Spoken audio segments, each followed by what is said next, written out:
उसको उसी को इष्ट मान के पूजा करनी चाहिए, उसी को उस संसार रूपी पौधे के मूल को पूजना चाहिए, फिर वो सबको लाभ होता है। अब दिखाते हैं। अभी आपने क्या पढ़ा?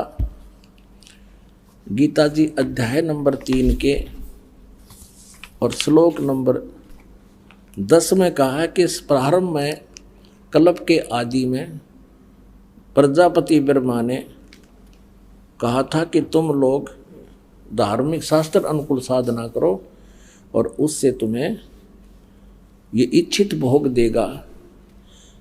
और फिर 11 में कहा कि इस ज्ञान के द्वारा देवताओं को उन्नत करो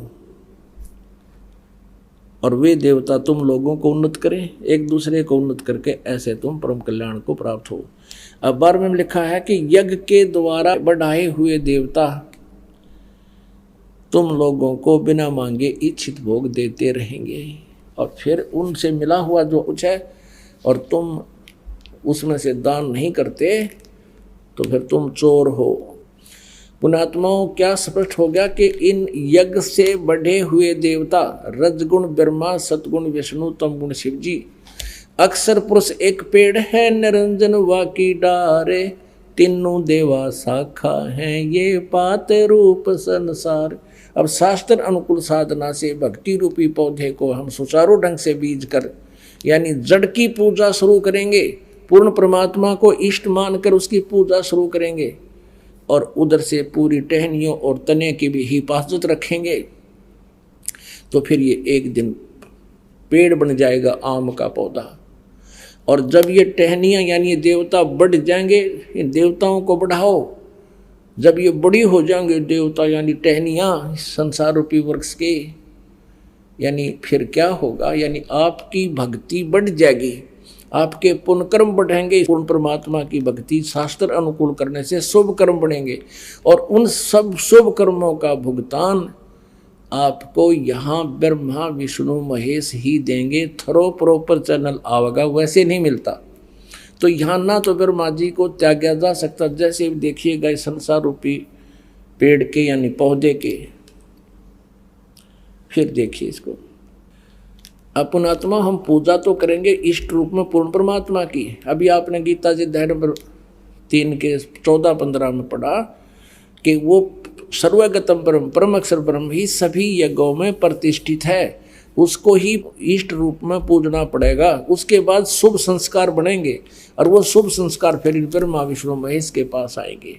और हम तो ये पात रूप हैं, हम तो आगे हैं इनसे, हमारे को जो कुछ भी मिलेगा हमारे शुभ संस्कार बनेंगे। इस तरह से पूर्ण परमात्मा को इष्ट मानकर पूजा करेंगे और उस का प्रतिफल ब्रह्मा विष्णु महेश के पास आएगा।